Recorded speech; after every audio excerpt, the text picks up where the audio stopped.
Imagine launching your biggest, your most highly anticipated value menu in years. Right. Like the silver bullet that's supposed to win back the inflation-weary consumer. Yeah, the big fix. Exactly. But on launch day, your own store owners refuse to honor the prices, and your most loyal customers are like actively deleting your app in frustration. And that is not a hypothetical scenario. That is exactly what happened to McDonald's in the second quarter of 2026. Yeah. Welcome to this deep dive. It's a rough one. It really is. Today, we are taking a heavily data-forward, highly opinionated look at the McDonald's Q2 earnings call. And we're going to strip out the Wall Street jargon and break down why a pretty brilliant corporate strategy completely unraveled on the ground. Yeah, on the front lines. Right. And more importantly, what this means for the retail investor who's, holding or looking at the stock. Well, let's unpack this. We're looking at a global behemoth, obviously. But the narrative coming out of this quarter is, it's entirely fractured. Fractured is, it's the perfect word for it. You are looking at a tale of two completely different realities here. Yeah.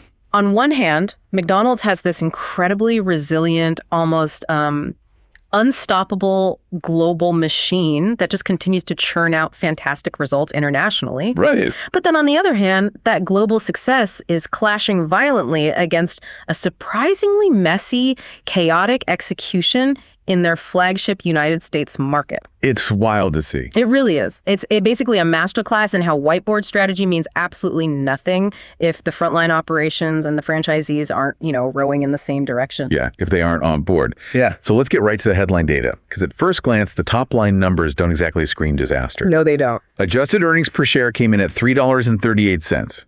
Now, they did note that includes a 3-cent foreign currency benefit, but overall it up 5% in constant currency. Which is solid. Yeah, very solid. And system-wide sales grew 4%. But, and here's where the warning lights just start flashing blindingly bright on the dashboard. Yep. Global comparable sales grew a really weak 1.3%. Barely moving. Barely.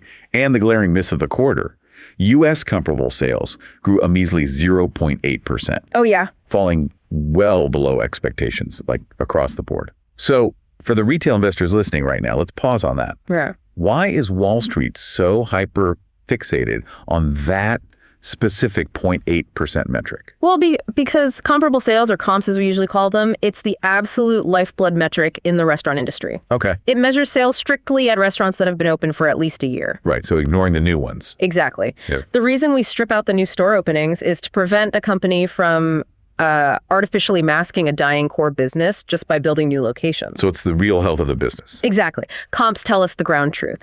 Is the core existing business actually growing its customer base and, increasing how much those customers spend to visit? Right. So a 0.8% growth rate in their single most important market, that indicates total stagnation. They are barely treading water. Okay, I hear that, but I have to push back a little on the sheer panic surrounding that U.S. traffic number. Okay, lay it on me. We are looking at a quarter where they still generated a massive $4 billion in restaurant margins. Oh, the margins are incredible. Right.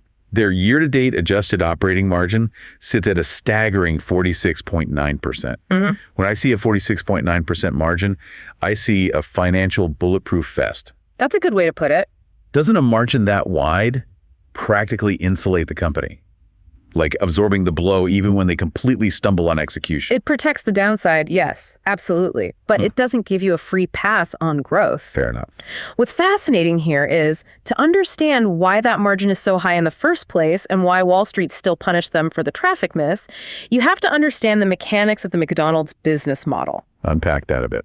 McDonald's is not really in the business of selling burgers. Right. They are basically a massive real estate holding company. They own the land, they own the buildings, and they lease them back to the franchisees. Right. The franchisees are just tenants, basically. Exactly. They collect rent, and they collect a royalty percentage based on the top line revenue of that specific store.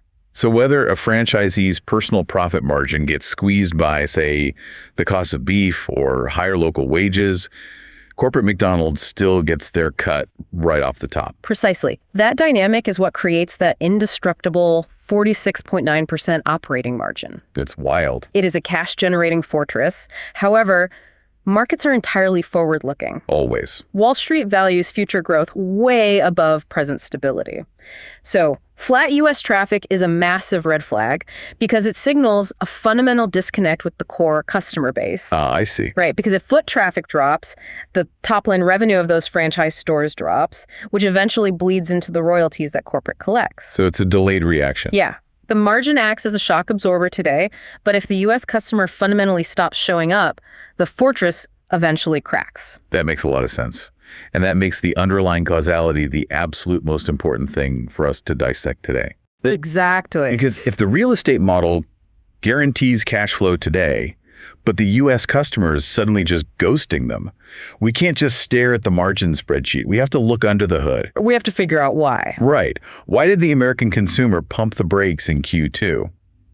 And honestly, management was surprisingly blunt about this on the call. Very blunt. They flat out admitted they made a, quote, bad trade on value. Yeah, and this is the absolute crux of the U.S. failure. It boils down to a horribly bungled rollout of their EDP menu. And that stands for Everyday Affordable Price. Right. This was supposed to be their massive, highly anticipated counterpunch to inflation. A big savior. Exactly. It featured 10 core menu items for under $3. The goal was to reclaim their historic dominance in the value space, drive huge spikes in foot traffic. But it did the exact opposite. It did. Instead of bringing in new customers, it actively alienated their most rabid, loyal fans. Because they didn't just add the under $3 menu on top of everything else. To subsidize this massive value push, management made the fatal mistake of pulling away digital loyalty offers on the app. A huge mistake. Right. They completely removed a highly beloved buy one, add one for $1 deal. Yep. The BOGO deals. Yeah. So think about the psychology here. You have super users who open your app like twice a week because they love their personalized BOGO deals. Right. Suddenly they open the app, their personalized deals are gone, and they're basically being told to buy a generic $3 item instead. It feels like a betrayal to them. Exactly. And management explicitly admitted on the call that this specific miscalculation accounted for 2/3 of their customer traffic underperformance. 2/3. It's a textbook example of taking your best customers for granted. Absolutely. They essentially tried to cast a wide generic net to catch the occasional value-conscious consumer. But to pay for that net, they ripped the rug out from under the high-frequency guests who actually drive their daily volume. Which is just wild. You never punish the person visiting 3 times a week to subsidize the person visiting once a month. Never. And compounding that massive strategic error at corporate was a severe breakdown in franchisee compliance on the ground. Oh, the compliance numbers blew my mind. They were bad. Only 65% of U.S. franchisees actually executed the under $3 pricing correctly. Right, because the promotion was broadly defined by corporate as 10 items under $3. It left a structural loophole. Okay, wait, how? Well, over 1/3 of the franchisees looked at their own local labor and food costs, decided the $3 price point would just completely wreck their individual store profitability, and they went rogue. Wait, hold on. I need to stop you there. Sure. If McDonald's corporate spends millions of dollars advertising a $3 value menu on national television, how can a local store owner just refuse to honor it? It sounds crazy, right? Like, can't corporate just force them to update the price in the point of sale system? Legally, no. Really? Yeah, this is the double-edged sword of the franchise model. The franchisees are independent business owners. Oh, I see. Corporate can strongly suggest a price point. They can incentivize it, and they can mandate participation in national advertising funds, but due to antitrust and franchise laws, they cannot dictate the final retail price at the register. Wow, okay. I didn't realize they had that much power. They do. So local owners went rogue to protect their own near-term margins. So they just hiked the price. Exactly. The result: 1/3 of the time, the value-seeking customer pulling into the drive-thru wasn't even getting the advertised deal. That is a nightmare for a brand. Complete nightmare. Corporate angered the digital loyalists, and the franchisees angered the bargain hunters. And while this pricing tug-of-war is happening, the actual 19-year-old crew members working the drive-thru are actively drowning. Oh, absolutely drowning. I look at the Q2 corporate strategy, and the operational overwhelm was staggering. Like, as an analogy, it is like a manager throwing 5 different balls at a juggling crew without any warning. The pacing of their marketing calendar was completely mismanaged. So mismanaged. They demanded that the restaurants execute an absolute blitz of new, highly complex deployments in a tiny, condensed window. Let's list these out because it's a perfect storm of chaos. First, you have the K-pop Demon Hunters meal, Right. which requires all new crew training, entirely new packaging, and brand new in-store merchandising. That's a lot of work. And then a few weeks later, they dropped the EDAP value menu shift, which means those same crews are now constantly having to argue with confused customers about why the buy one, add one deal is suddenly gone. They're doing customer service triage at the window. Exactly. Then, right in the middle of that, they roll out an entirely new specialty beverage platform. Crafted sodas, cold coffees, refreshers. Yep. And on top of all of that, a massive global FIFA promotional campaign. The causality here is just brutal. It's too much. You can have the most brilliant marketing whiteboard in Chicago, but if the frontline workers physically cannot execute it, your strategy is dead on arrival. 100%. The direct result of throwing all these deployments at the crew simultaneously was an immediate degradation of service times. Because they're doing entirely new tasks. Right. Making a crafted refresher beverage takes entirely different steps than just, pouring a standard fountain soda. Yeah. Drive-through times skyrocketed. And in the quick service restaurant industry, the math is undefeated. The moment drive-through service times go up, customer satisfaction scores plummet. It's a direct correlation. It is a direct inverse relationship every single time. Okay, but let me play devil's advocate for a second here. Go for it. We just laid out this total catastrophe in the U.S. market. Alienated loyalists, rogue franchisees, overwhelmed drive thrusts. But then you look at the international numbers. Here's where it gets really interesting. Right. The international operated markets, the IOM, grew by 1.5%. And the international developmental licensed markets, IDL, grew by 1.9%. Yeah, positive growth. So are we absolutely sure this was an execution failure in the U.S.? Or is it possible that, the European and Australian consumers are just fundamentally less squeezed by inflation right now than the American consumer? It's a fair question, but the data points directly to execution, not just macroeconomics. Really? Yes. The international markets proved that the overarching McDonald's strategy actually works because they executed the exact same playbook that the U.S. fumbled. Okay, give me an example. Take the EDAP value menu. It was highly successful in Germany and Australia. Same exact under $3 concept. Same concept. Why did it work there? Because they deployed it with strict pricing consistency across their franchises. And crucially, they didn't pull away their core digital loyalty offers to fund it. Oh, so they let people keep the app deals. Exactly. They didn't alienate their base. And I imagine their localized marketing didn't completely bury the kitchen staff either. Spot on. Instead of 5 simultaneous blitzes, they ran highly targeted, culturally relevant campaigns. Well, Australia ran a menu heist campaign featuring international favorites, and they launched a Korean BBQ McCrispy that became one of their strongest chicken limited time offers in years. Sounds amazing. Germany brought back the Grimace campaign, but localized it with a full menu of purple-themed offerings, and it racked up 57 million views across social platforms. 57 million views for Grimace in Germany. That is wild. And then there's the loyalty execution in Japan. Tell me about Japan. Japan is the ultimate counter-argument to the U.S. struggles.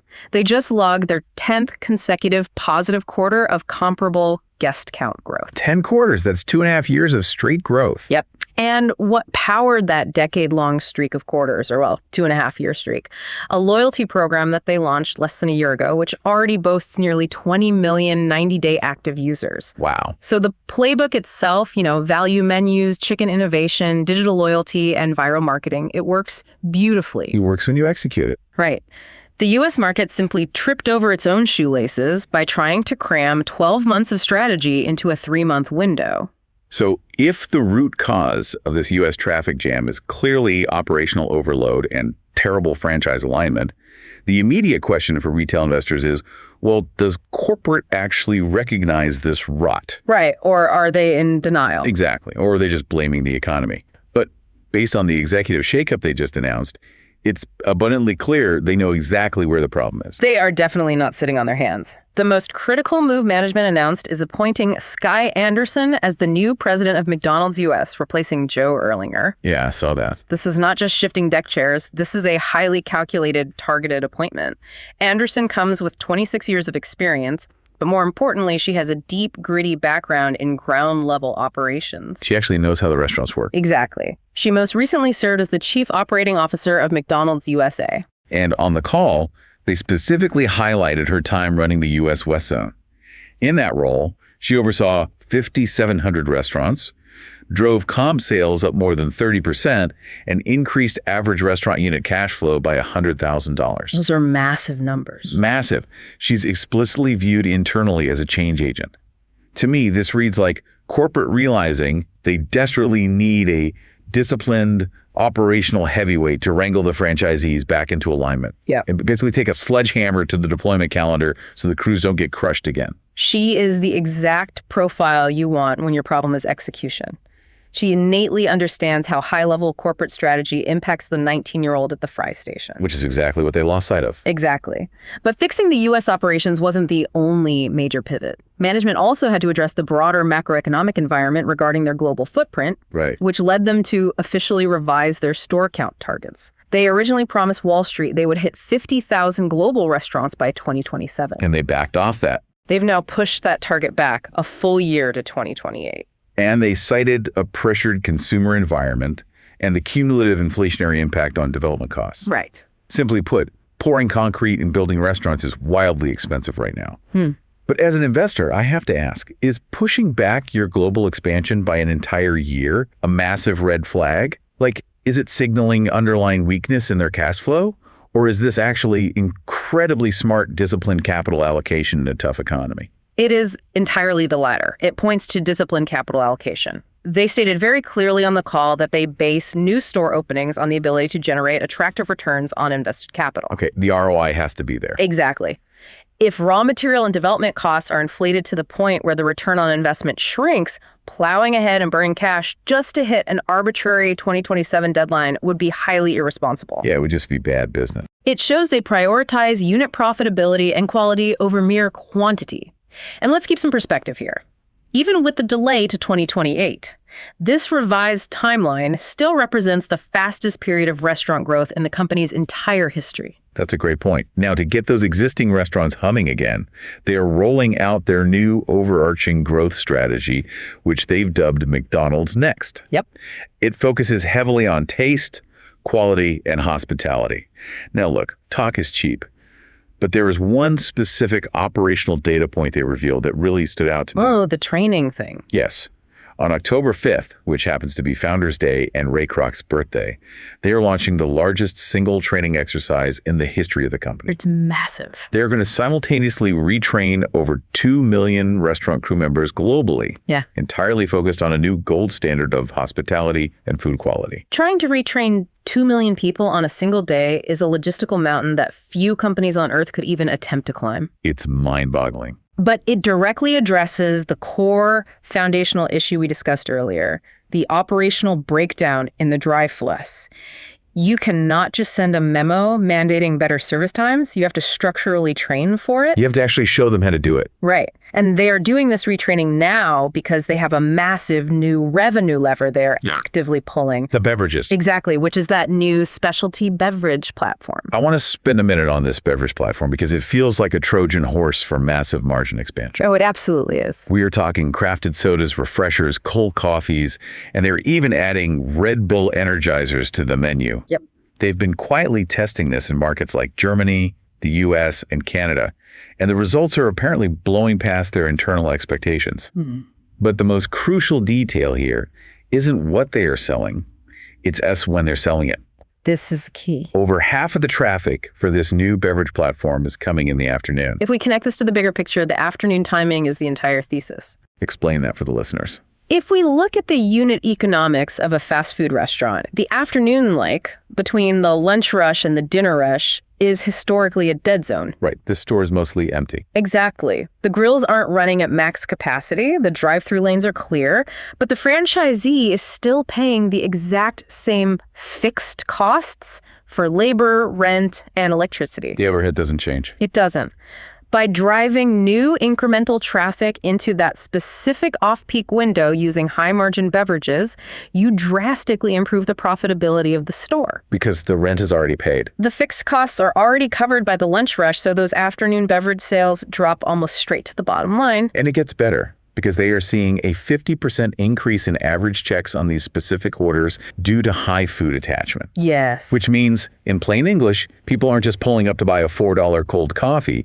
They are grabbing a side of fries or a sandwich to go with it. They're adding on. It transforms a dead hour into a highly profitable day part. This beverage platform isn't a gimmick.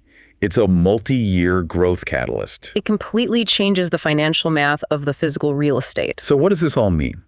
We've covered the margin fortress, the pricing disaster, the executive shakeup, and the new beverage strategy.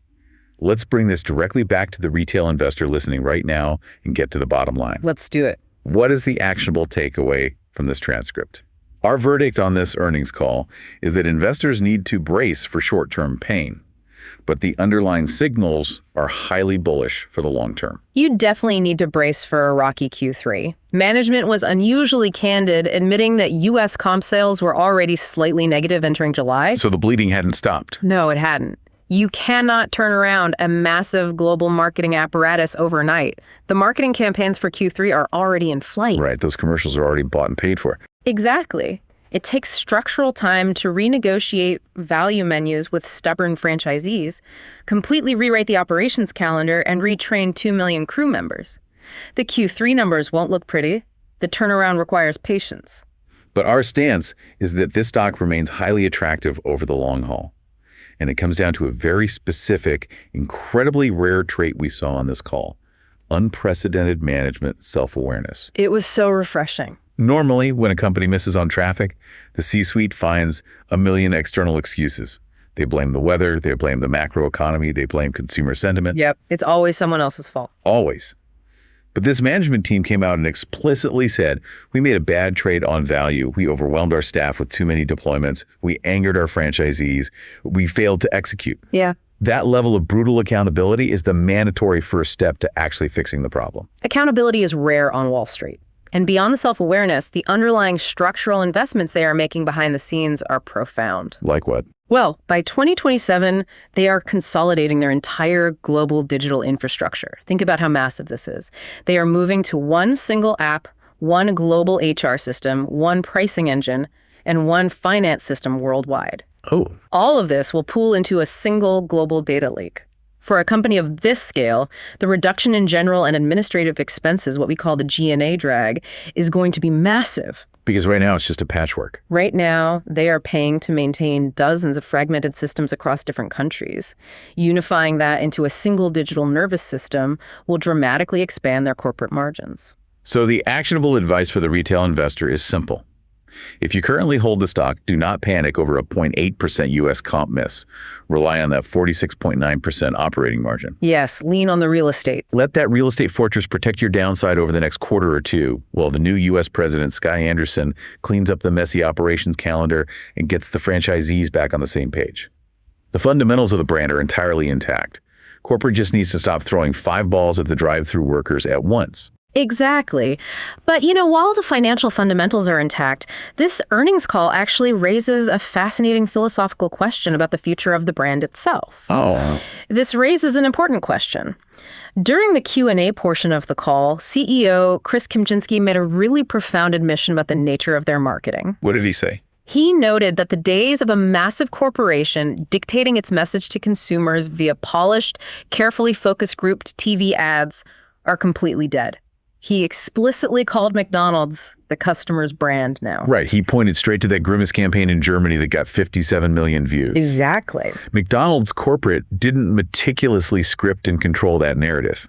The internet took the character, made unhinged memes, and drove the viral momentum entirely on its own. Yep. Kempczinski essentially admitted they have to rely on creators, influencers, and organic viral moments to drive their relevance now. They provide the sandbox, but the internet builds the castle. And that is a massive paradigm shift. So here is the provocative prompt for everyone to mull over. If the world's most recognizable, historically controlled fast food giant freely admits that they no longer control their own narrative, that they must essentially surrender to the chaotic whims of the internet to drive their marketing, what does that mean for the future of corporate brand equity?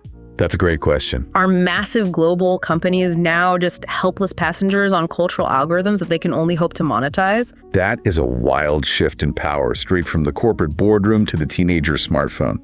Are these mega-cap companies actually steering the ship anymore, or are they just raising the sails and hoping the algorithmic wind blows in their direction? That is a thought we want you to chew on until our next deep dive. Thanks for listening.